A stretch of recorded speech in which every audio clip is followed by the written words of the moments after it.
संक्षिप्त महाभारत के आश्रमेधिक पर्व में कपिला गौ का महात्म्य, अयोग्य ब्राह्मण तथा नरक और स्वर्ग में ले जाने वाले पाप और पुण्यों का वर्णन।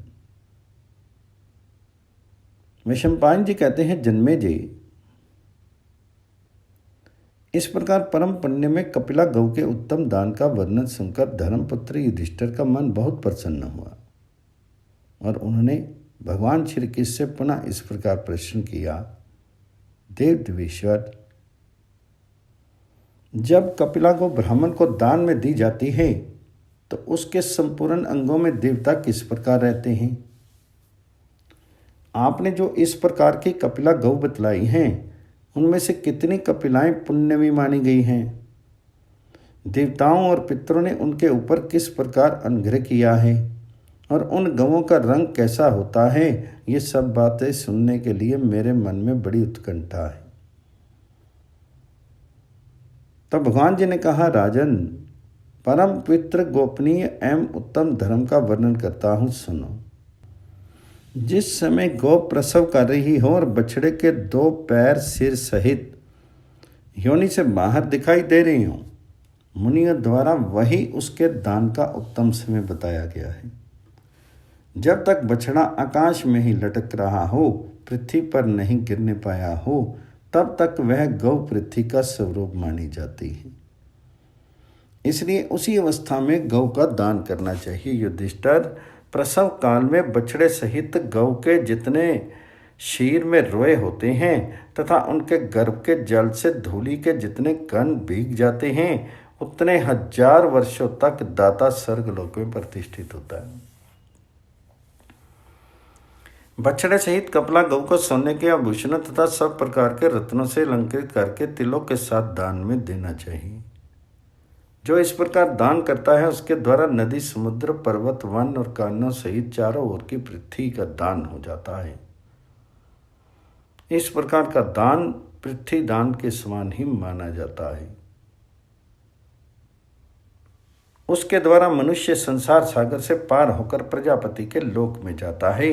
ब्रह्म हत्या, भ्रूण हत्या, गो हत्या तथा गुरु स्त्री गमन आदि महान पातकों से युक्त मनुष्य भी उपयुक्त इस 4 प्रकार से कपिला गौ का दान करने से शुद्ध हो जाता है। जो मनुष्य सिरे उठकर मुझ में भक्ति रखते हुए इस परम पुण्य में उत्तम कपिला दान के महात्म्य का पाठ करता है, उसके पुण्य का फल सुनो। इस अध्याय का पाठ करने वाले मनुष्य रात्रि में मन, वाणी तथा क्रिया द्वारा किए हुए सब पापों से मुक्त हो जाता है। जो श्राद्ध काल में इस अध्याय का पाठ करते हुए ब्राह्मणों को भोजन आदि से तृप्त करता है, उसके पितर अत्यंत प्रसन्न होकर अमृत भोजन करते हैं। जो मुझ में चित्त लगाकर इस प्रसंग को भक्तिपूर्वक सुनता है, उसके एक रात के सारे पाप तत्काल नष्ट हो जाते हैं।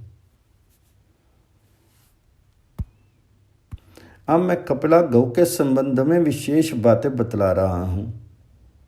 पहले जो मैंने तुम्हें 10 प्रकार की कपिला गौएं बतलाई हैं, उनमें 4 कपिलाएं अत्यंत श्रेष्ठ, पुण्य प्रदान करने वाली तथा पाप नष्ट करने वाली।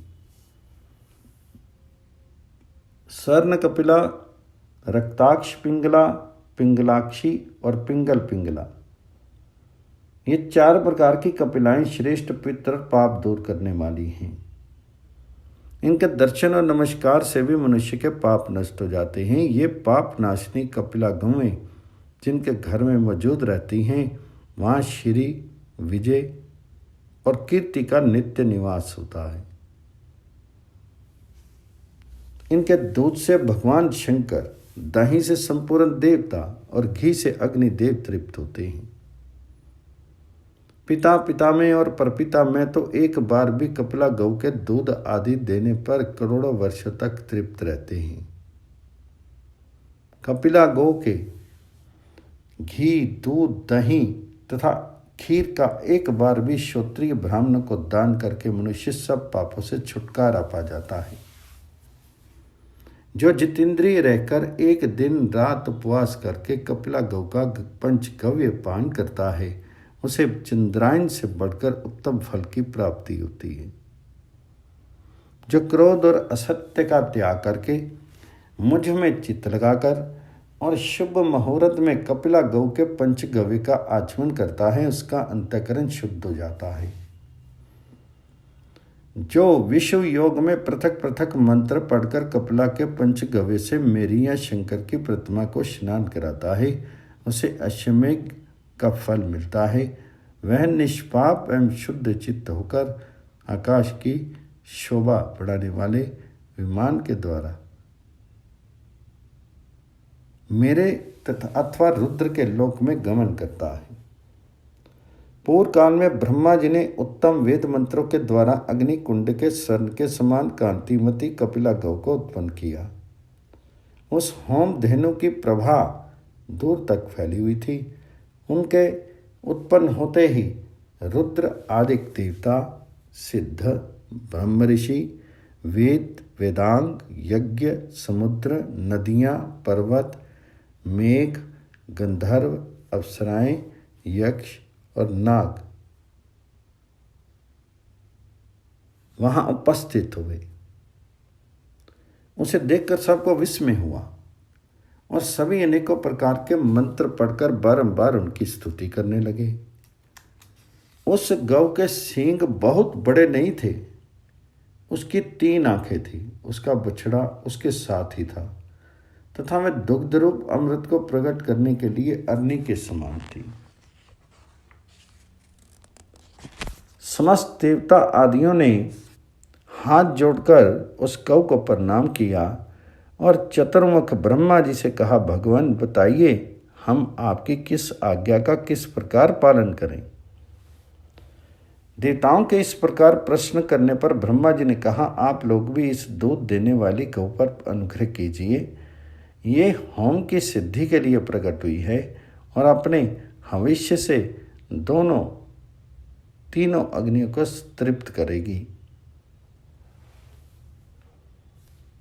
जब अग्निदेव स्वयं तृप्त हो जाएंगे तो आप लोगों को भी तृप्त करेंगे। इसके दूध रूपी अमृत से आप लोगों के बल और पराक्रम की वृद्धि होगी और आप इच्छा करते ही दानवों पर विजय पा जाएंगे।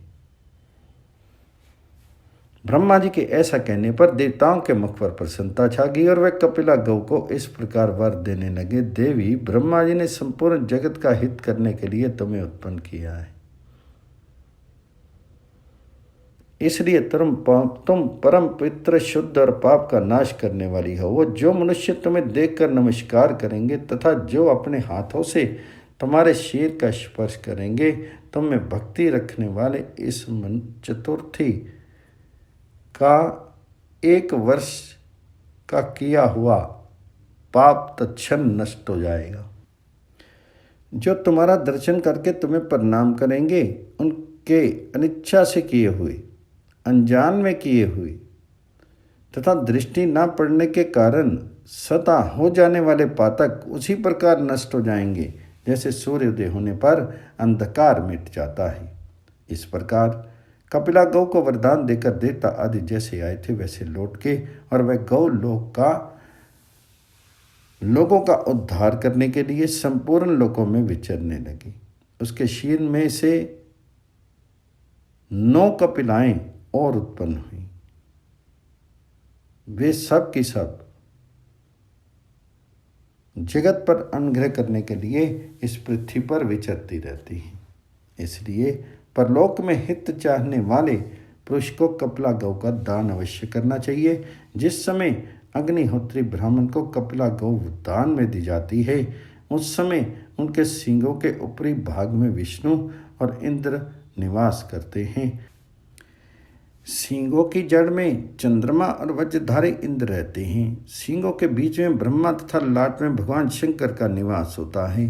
दोनों कानों में अश्विनी कुमार, नेत्रों में चंद्रमा सूर्य, दांतों में मर्दगण, जिहा में सरस्वती, रोमकूपों में मुनि, चमड़े में प्रजापति, सांसों में षडंग, पद और क्रम सहित 4 वेद, नासिका छिद्रों में गंध और सुगंधित पुष्प, नीचे के होठ में वसुगण, मुख में अग्नि, कक्ष में साध्य देवता, गर्दन में पार्वती, पीठ पर नक्षत्र, कुकुट के स्थान में आकाश, अपान में सब तीर्थ, मूत्र में साक्षात गंगा जी, गोबर में लक्ष्मी जी, नासिका में ज्येष्ठा देवी, नितंबों में पितर,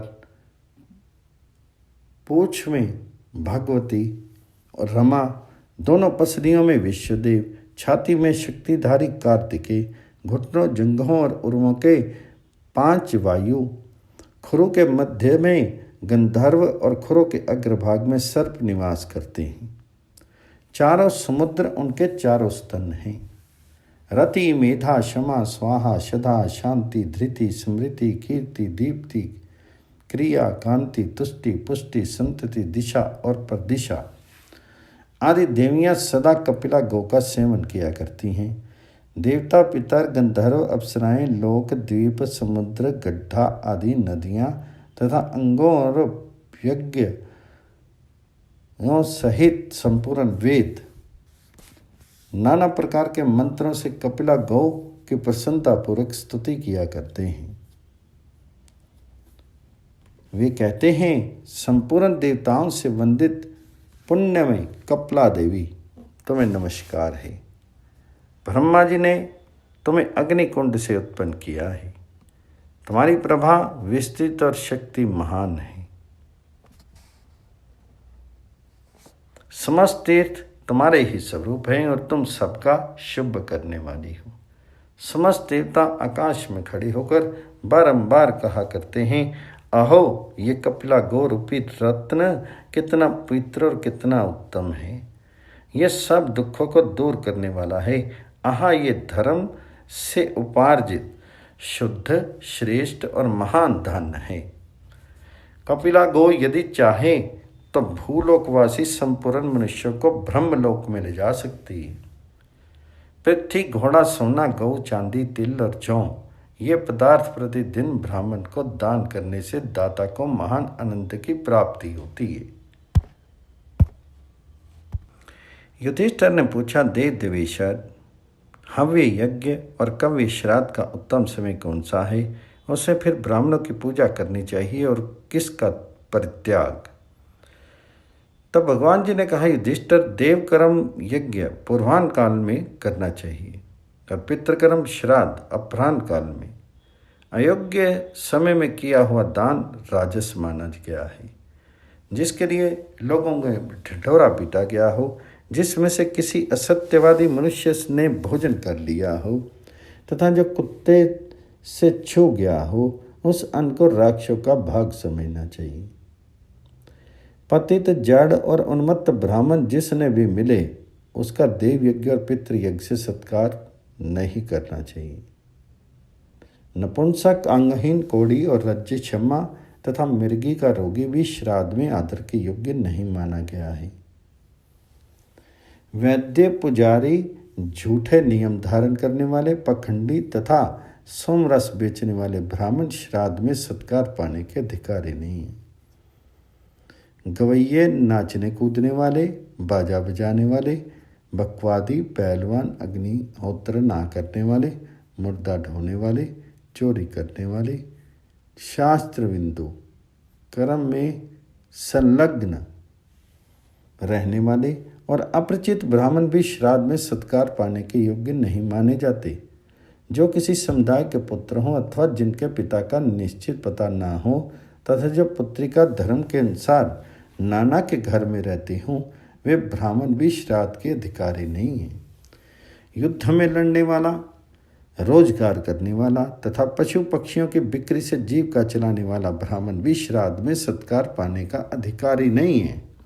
परंतु जो ब्राह्मण व्रत का आचरण करने वाले, गुणवान तथा स्वाध्यायशील, गायत्री मंत्र के ज्ञाता और क्रियानिष्ठ हों, वे श्राद्ध में सत्कार के योग्य माने गए हैं।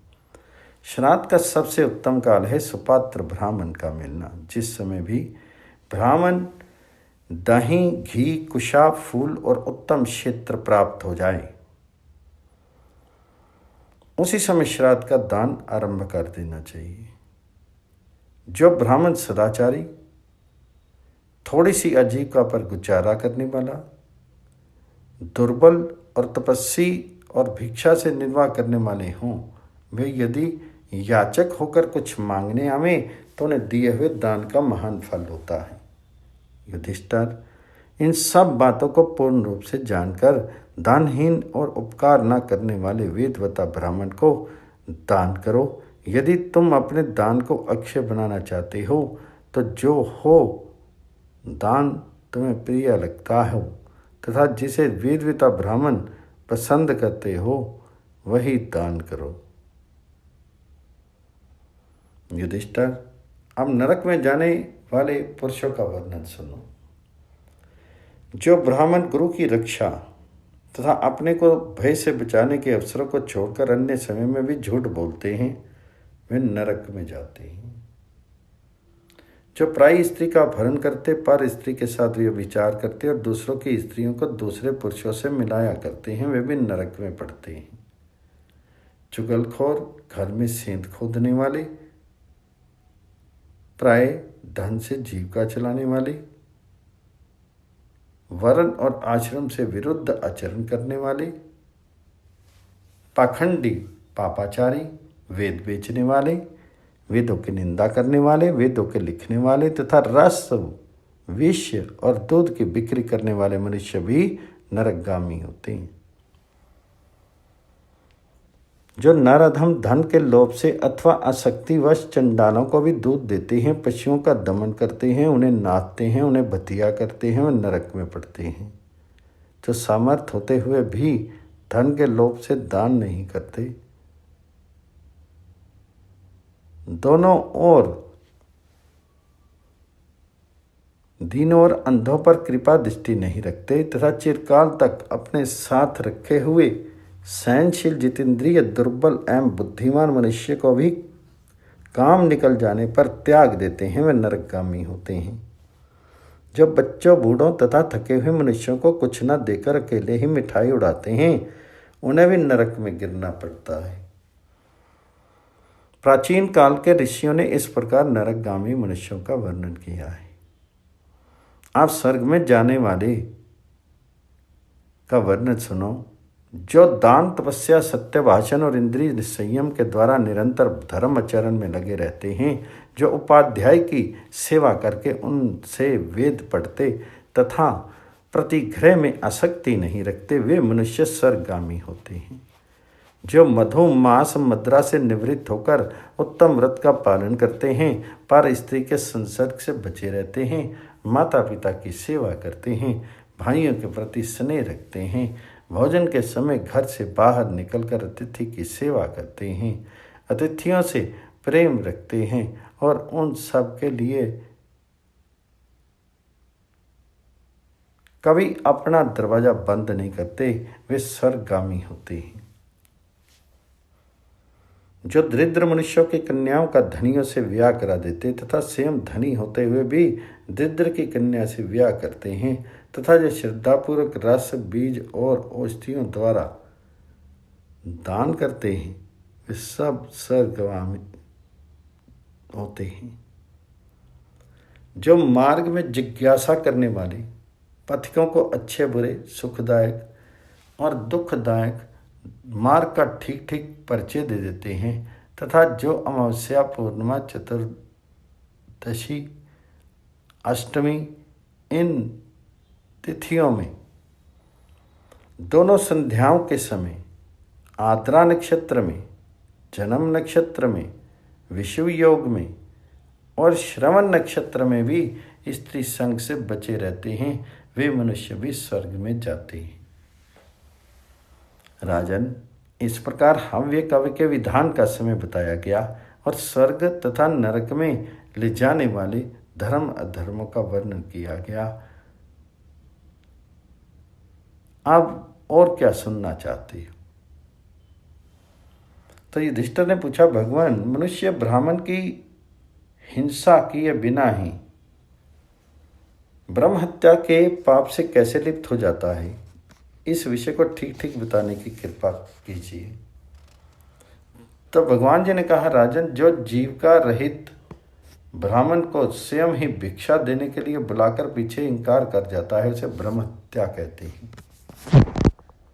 वो ब्रह्म हत्यारा होता है। जो दुष्ट बुद्धि वाला पुरुष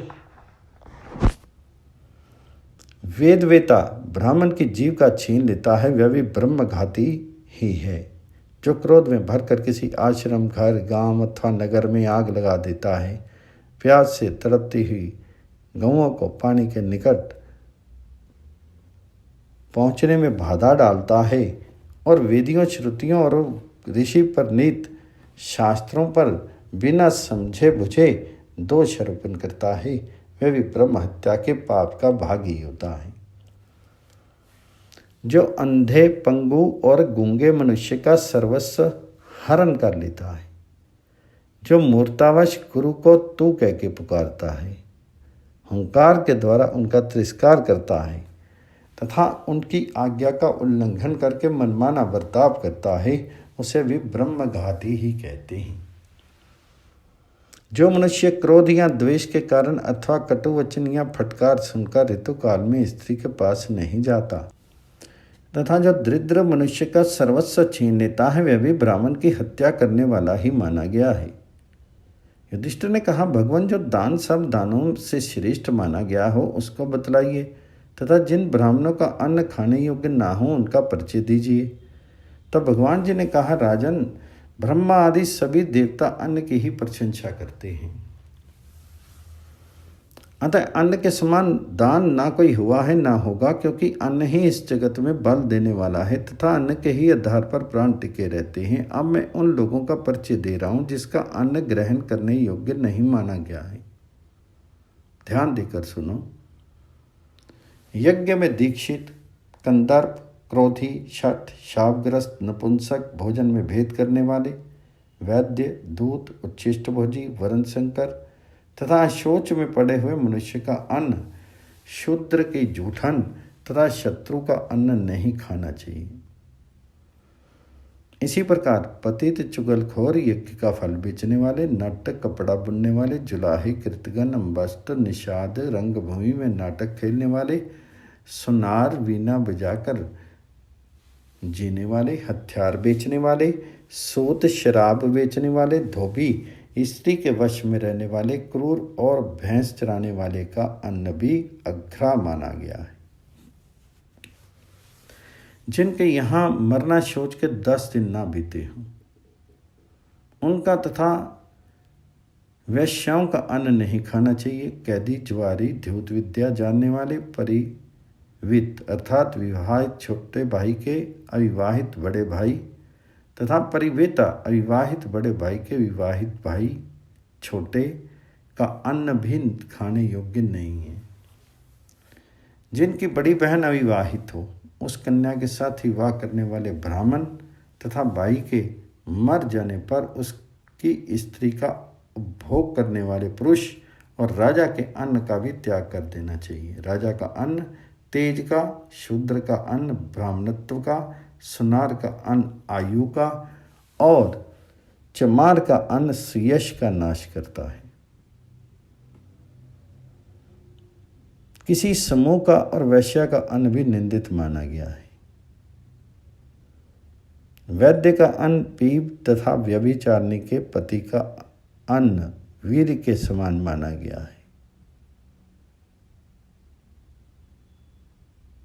इसलिए उसका त्याग कर देना चाहिए। जो उनका अन्न खाता है वह उनके चमड़े, रोएं और हड्डी का ही भोजन करता है। यदि अनजान में इनका अन्न भक्षण कर लिया गया हो तो 3 दिन तक उपवास करना चाहिए, किंतु जानबूझकर एक बार भी इनका अन्न खा लेने पर द्विज को प्रजापत्य व्रत का आचरण करना चाहिए।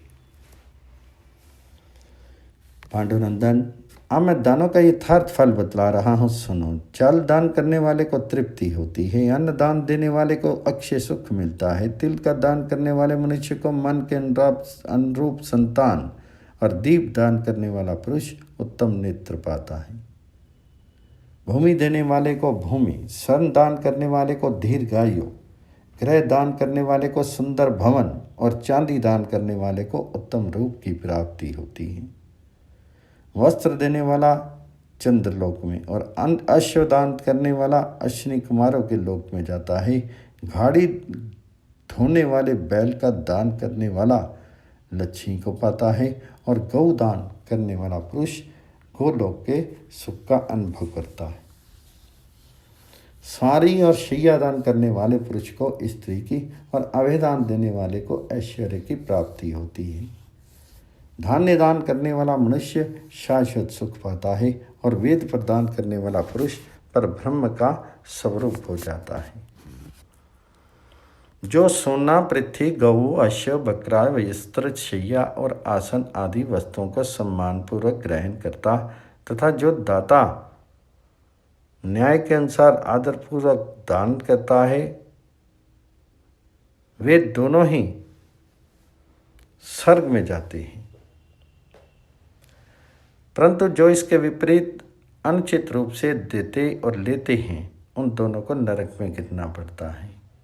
विद्वान पुरुष कभी झूठ नहीं बोले, तपस्या करके उस पर गर्व नहीं करे, कष्ट में पड़ जाने पर भी ब्राह्मणों का अनादर नहीं करे तथा दान देकर उसका बखान नहीं करे। झूठ बोलने से यज्ञ का, पर्व करने से तपस्या का, ब्राह्मण के अपमान से आयु का और अपने मुंह से बखान करने पर दान का नाश हो जाता है।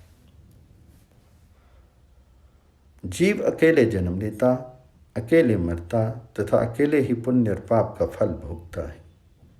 बंधु बांधव मनुष्य के मरे हुए शरीर को काठ और मिट्टी के ढेले के समान पृथ्वी पर डालकर मुंह फेर कर चल देते हैं। उस समय केवल धर्म ही जीव के पीछे पीछे जाता है।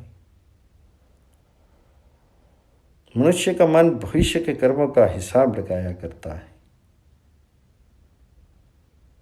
किंतु काल उसके नाशवान शरीर को लक्ष्य करके मुस्कुराता रहता है। इसलिए धर्म को ही सहायक मानकर सदा उसी के संग्रह में लगे रहना चाहिए, क्योंकि धर्म की सहायता से मनुष्य दुष्टर नरक के पार हो जाता है। जिन्होंने अधिक जल से भरे हुए अनेकों सरोवर, धर्मशालाएं, कुएं और सुंदर घोंसले बनवाए हैं तथा जो सदा अन्न का दान करते और मीठी वाणी बोलते हैं, उन पर यमराज का जोर नहीं चलता।